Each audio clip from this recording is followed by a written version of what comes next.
Welcome to Soul Tips from PB, your source of Bible-based insights to strengthen your walk with God. Listen to Pastor Bong Bailon of Real Life Christian Communities as he shares brief yet impactful messages to inspire and guide your relationship with the Lord and with others.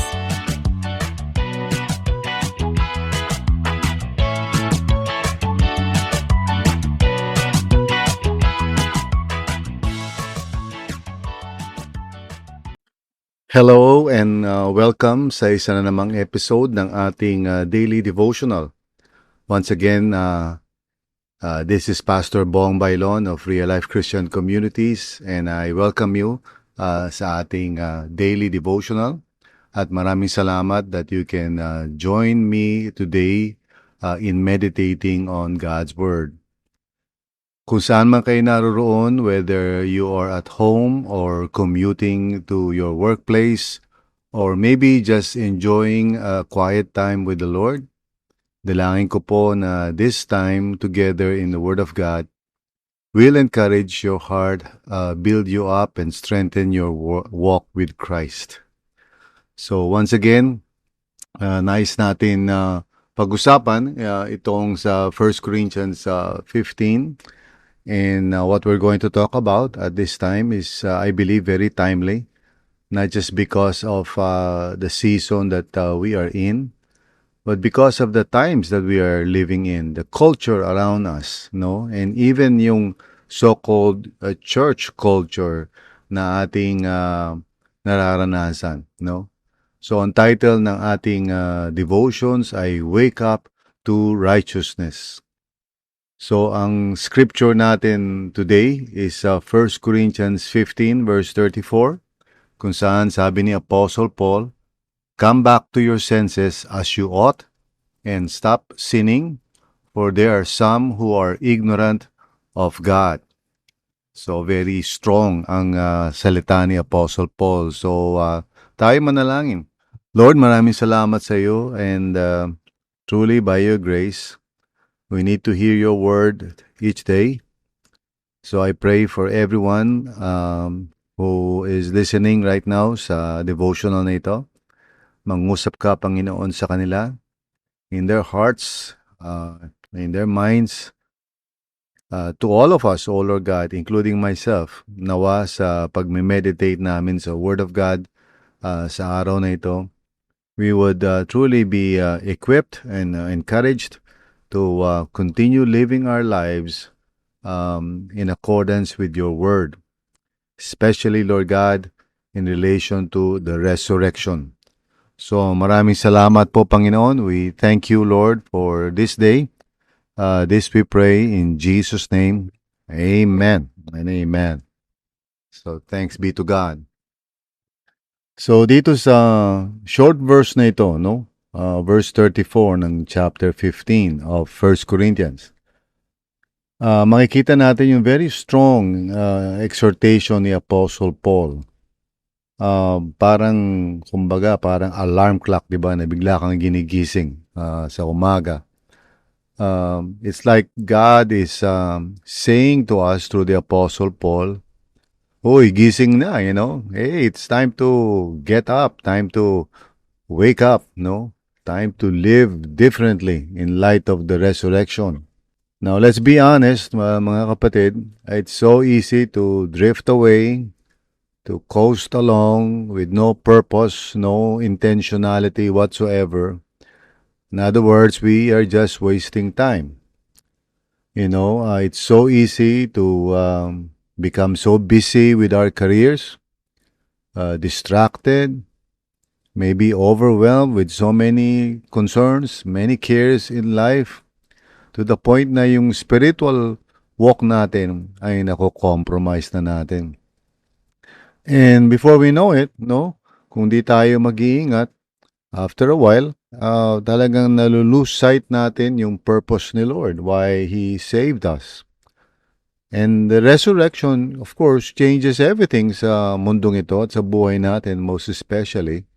Pero minsan, pag hindi nga natin binibigyan ng atensyon yan, after a while, we become basically fruitless. Walang nangyayari sa buhay natin in relation to our walk with Christ. Maring we are still going to church, maybe still reading the Bible every now and then. And of course, kung nakikinig kayo ng devotions na ito, praise God, di ba? Still praying, hopefully. Pero minsan wala ng fire, no?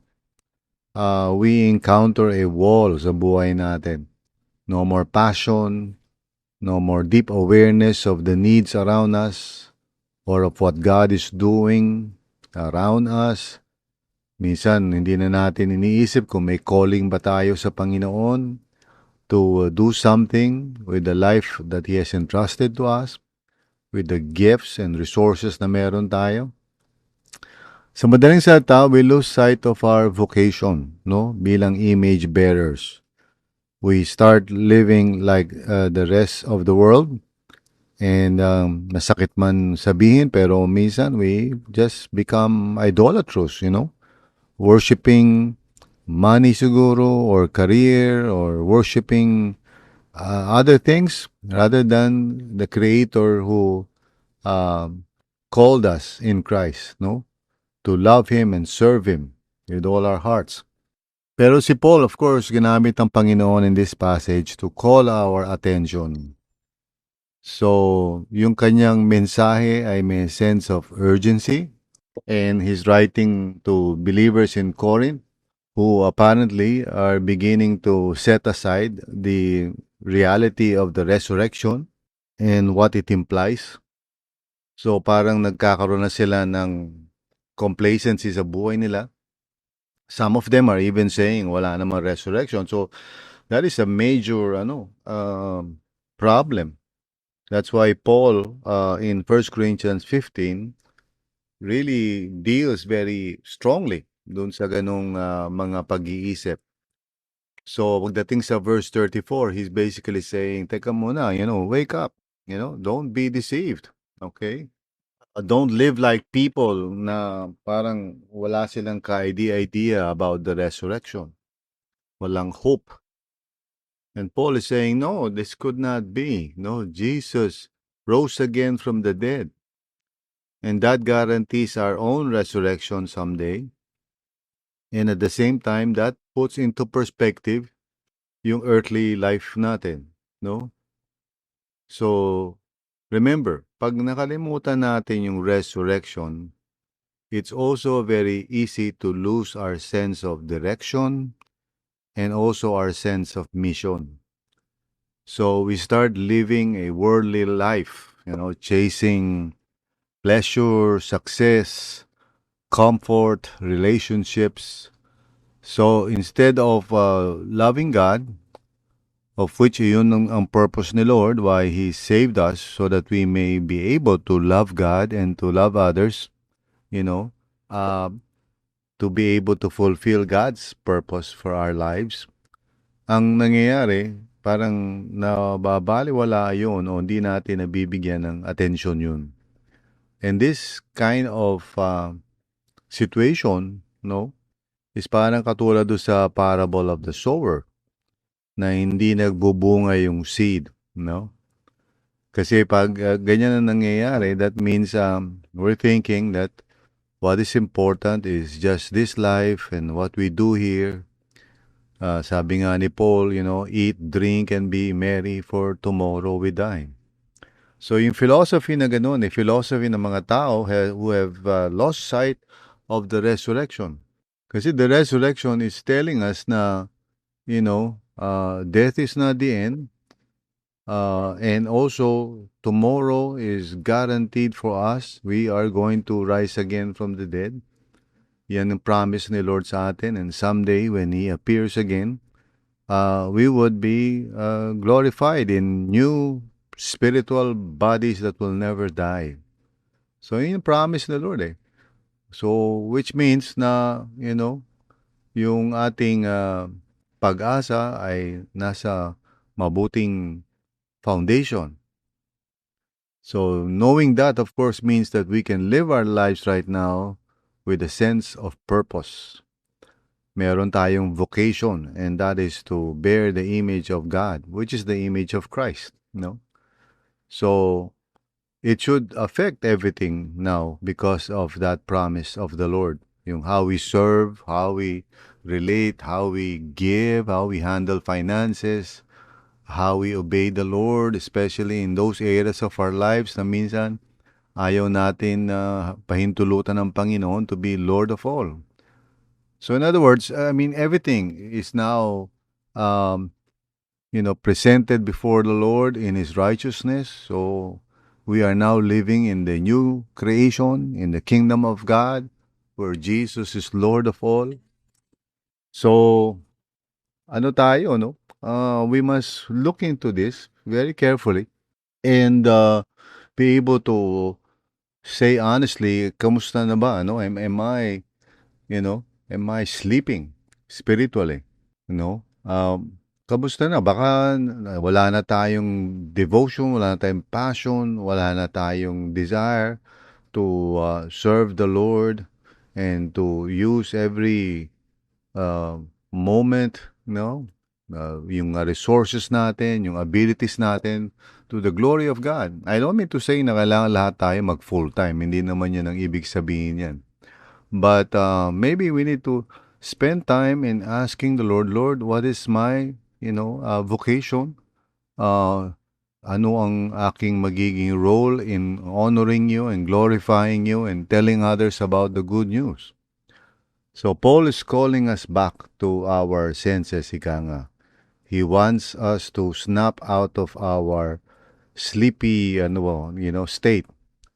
So to live with that awareness of the good news, the death and resurrection of Jesus, which changes the purpose of our lives, changes, everything. So remember, He did not just die for our forgiveness. That is, of course, the starting point. Pero He rose again for our justification and for our vocation in life. So para bigyan tayo ng hope, real hope. At yung hope na yan, of course, gives us courage for our mission in life. And it should ignite, a passionate worship and service to God.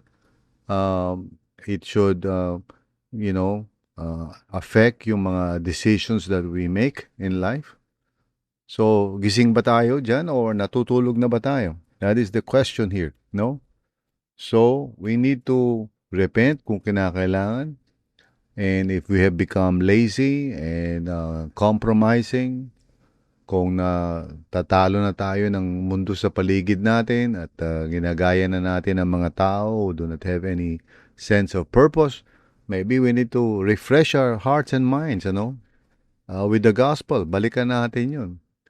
And let's begin to ask the Lord na, Panginoon, how am I living my life today? Is it in light of the resurrection or am I missing it, no?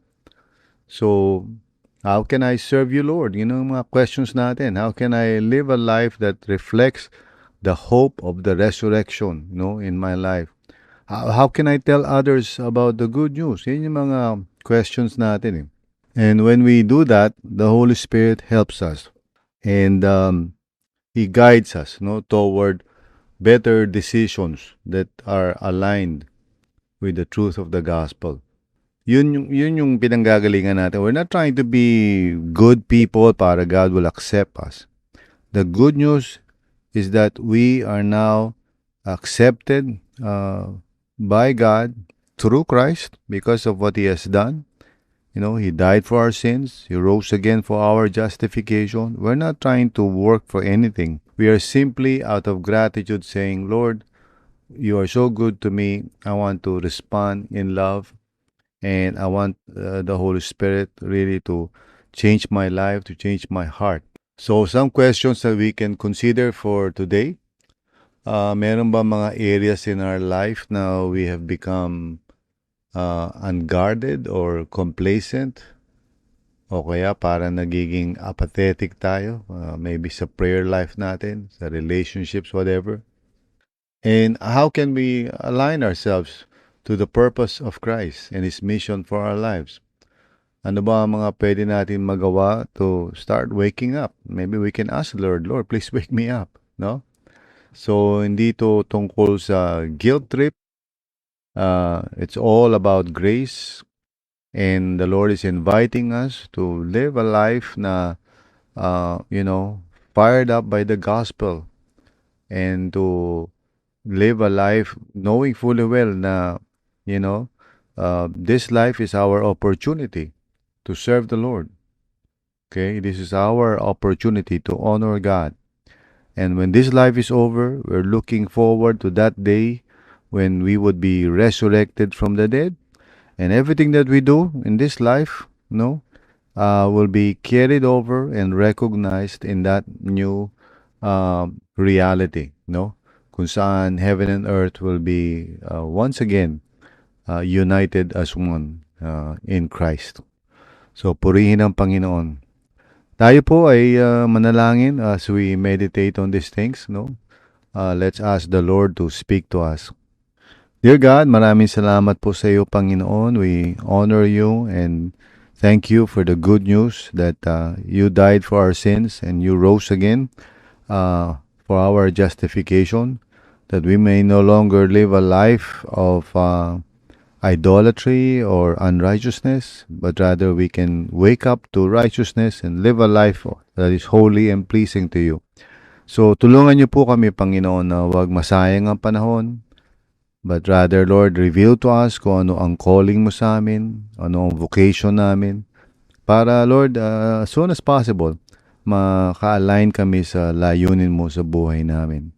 Help us, O Lord, not to waste time and not to be like the people of this world na ang gusto lang nila is maging masaya o magkaroon ng pleasure because they're not expecting anything else.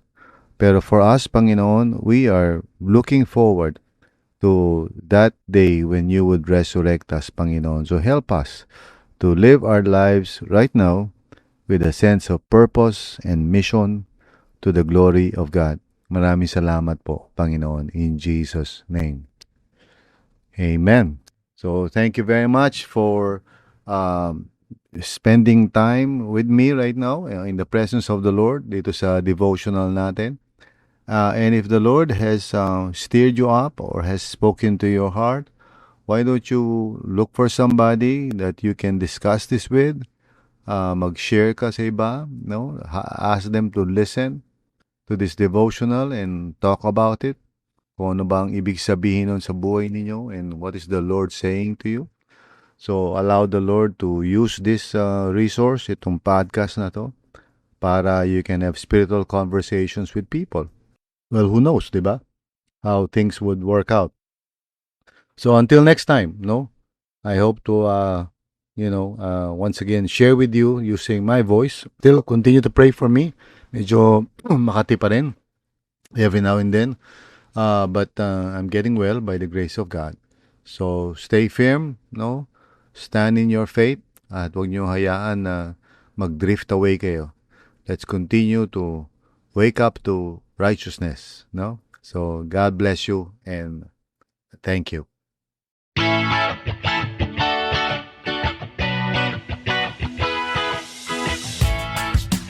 Thank you for listening to Soul Tips from PB. I hope today's message has encouraged you in your spiritual journey. If it has, please consider subscribing and sharing this podcast with others.